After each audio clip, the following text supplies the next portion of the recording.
So next हमारा topic है disaccharides. सबसे पहले कुछ जनरल बातें डाइसेक्राइड्स की। डाइसेक्राइड्स वो होते हैं which on hydrolysis give 2 molecules of monosaccharide. ये मोनोसेक्राइड सेम भी हो सकते हैं, डिफरेंट भी हो सकते हैं। देन जो डाइसेक्राइड्स हैं ये रिड्यूसिंग भी हो सकते हैं और नॉन रिड्यूसिंग भी हो सकते हैं। तो सबसे पहले हम करेंगे सुक्रोज, जिसको केन शुगर और टेबल शुगर भी बोला जाता है। इसका फार्मूला है C12H22O11। Then sucrose is the largest produced organic chemical throughout the world. और सुक्रोज किस किस में होता है? फ्रूट जूसेस में होता है, फ्लावर्स में होता है, सीड्स में होता है, कई प्लांट्स में होता है। और ये कॉम्पोजिशन है शुगर केन में 15 to 20% होता है, शुगर बीट में 10। Next is their physical properties. तो फिजिकल प्रॉपर्टीज में sucrose is colourless, crystalline solid. इसका मेल्टिंग पॉइंट होता है 453 केल्विन। ये पानी में सॉलेबल है, अल्कोहल और ईथर में बिल्कुल सॉलेबल नहीं है। Then it is optically active, dextro rotatory होती है, 66.5 इसकी ऑप्टिकल रोटेशन है, specific rotation, and it do not undergo mutarotation. Next we will discuss about its chemical properties. तो जब हम इसको हीट करते हैं अबाउट टेम्परेचर ऑफ 453 केल्विन, तो एक ब्राउन कलर का एमार्फस मास बन जाता है, जिसको हम कहते हैं कैरामल। और कैरामल को कन्फेक्शनरी में भी यूज किया जाता है, वाइन्स में भी, बियर में भी यूज किया जाता है। अगर आप इसको थोड़ा सा और हीट कर दोगे तो ये एक ब्लैक कलर का मास सा बन जाता है और इसमें स्मेल आती है जैसे कि एक बर्न शुगर की स्मेल हुई। देन अगर आप इसकी हाइड्रोलिसिस करोगे इन एसिडिक मीडियम तो आपके पास दोनों मोनोसेक्राइड्स आ जाएंगे, ग्लूकोज एंड फ्रक्टोज। ये इनकी मॉलिक्यूलर फार्मूला है। और वो जो मिक्सचर होता है उसकी ऑप्टिकल एक्टिविटी, स्पेसिफिक रोटेशन होती है -19.85। नाउ हाइड्रोलिसिस के साथ आपको दो टर्म्स याद रखनी होंगी, what is inversion of sugar and what is invert sugar. Remember, sucrose एक डेक्स्ट्रो रोटेटरी शुगर है जिसकी स्पेसिफिक रोटेशन की वैल्यू है 66.5। जैसे ही आपने इसको हाइड्रोलाइज किया तो एक इसमें ग्लूकोज बन गया, एक इसमें फ्रक्टोज बन गया। ये ग्लूकोज की अपनी वैल्यू है, ये फ्रक्टोज की अपनी वैल्यू है। अगर आप देखोगे कि फ्रक्टोज लीवो रोटेटरी होती है, ग्लूकोज डेक्स्ट्रो रोटेटरी होती है और इसकी मैग्नीट्यूड इससे ज़्यादा है।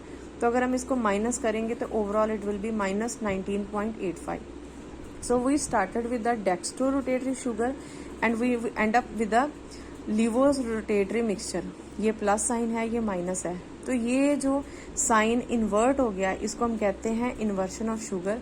और ये जो मिक्सचर है जिसमें ग्लूकोज के भी दोनों फॉर्म्स हैं, अल्फा और बीटा, और फ्रक्टोज के भी दोनों फॉर्म है, इसको हम कहते हैं invert sugar. So next paragraph में कंपैरिजन है कि जो हनी है इसमें बहुत ज़्यादा इन्वर्ट शुगर होती है, जो फ्रक्टोज होती है वो स्वीटर होती है ग्लूकोज से और सुक्रोज से, लेकिन जो इन्वर्ट शुगर है यानी कि ये जो मिक्सचर होता है it is sweeter than sucrose. बाकी कैंडीज, केन फ्रूट्स, जैम्स, इसमें भी क्या डाली जाती है? इन्वर्ट शुगर, यानी कि ये मिक्सचर डाला जाता है। Next is acetylation. तो जब एसिटाइलेशन की जाती है तो सुक्रोज से एक ऑक्टा एसीटेट यानी कि 8 एसीटेट ग्रुप अटैच होते हैं। जब इसकी ऑक्सीडेशन की जाती है तो and product is oxalic acid. जब हम डिहाइड्रेशन करते हैं तो and product is sugar, charcoal, carbon है और साथ में ये गैसेस हैं, carbon dioxide and sulphur dioxide. Next is structure of sucrose. तो स्ट्रक्चर ऑफ सुक्रोज में आप देखो कि इसका मॉलिक्यूलर फार्मूला कितना है, इट इज C12H22O11। देन ये कोई फैलिंग सोल्यूशन के साथ रिएक्ट नहीं करती, टॉलरेंस रिएजेंट नहीं, ओसाजोन नहीं बनाती, म्यूटा रोटेशन नहीं शो करती। That means sucrose is a non reducing sugar. आगे हम बात करते हैं what is the nature of its monosaccharide unit.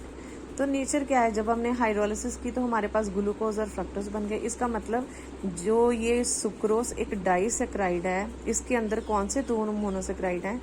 One is glucose, other is fructose.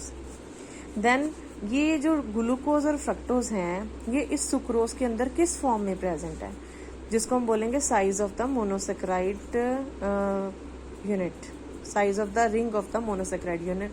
यानी कि जो ग्लूकोज है ये पायरानोज फॉर्म में होता है कि फ्यूरानोज, ये 6 मेंबर्ड रिंग है कि 5 मेंबर्ड। तो ग्लूकोज किस फॉर्म में प्रेजेंट होता है? In the form of pyranose form. और फ्रक्टोज हम कर चुके हैं कि डायसेक्राइड में ये किस फॉर्म में होता है? In the form of furanose.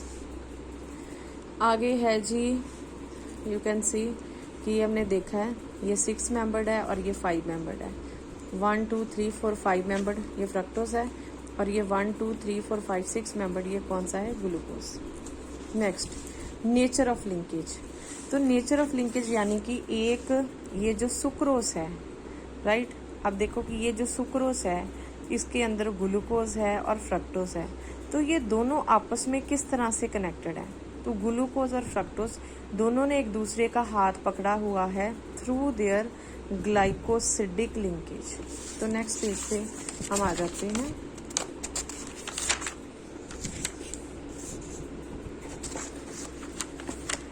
ये देखो, ये ग्लूकोज की कौन सी फॉर्म है, अल्फा फॉर्म, OH ग्रुप नीचे प्रेजेंट होता है। फ्रक्टोज की कौन सी फॉर्म है, बीटा फॉर्म, OH ग्रुप कहाँ पे प्रेजेंट होता है, ऊपर। तो जैसे ही दो OH ग्रुप पास में आए तो क्या रिमूव हो जाएगा, वाटर का फॉर्मूला क्या होता है, H2O, तो बीच में बच जाएगा एक ऑक्सीजन। ठीक है जी। अनदर इम्पॉर्टेंट थिंग, जब हम सुक्रोज लेते हैं तो सुक्रोज के ऊपर माल्टेज एक्ट करता है, और वो जो माल्टेज होता है वो किसके लिए एक्टिव होता है, अल्फा फॉर्म ऑफ ग्लूकोज के लिए। इसी तरह से एक दूसरा एंजाइम है which is known as invertase, तो वो भी सुक्रोज के साथ रिएक्ट करता है, और वैसे वो किसके लिए एक्टिव होता है, beta form of fructose.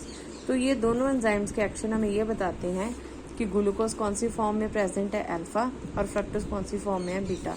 Now at the last, what is the chemical name of sucrose? It is alpha D glucopyranosyl. Glucose pyran की फॉर्म में है, यानी कि 6 मेंबर रिंग की फॉर्म में है। उसके बाद हाइफन बीटा डी, फ्रक्टोज कौन सी फॉर्म में है, फ्यूरेन की फॉर्म में, या उल्टा कर दो, बीटा डी फ्रक्टोफ्यूरेनासोल, यानी कि इसको ग्रुप की फॉर्म में ले लो। जब ग्रुप होता है तो पीछे YL आ जाता है, अल्फा डी ग्लूको, एंड में क्या आ जाएगा, पाइरेनोसाइड।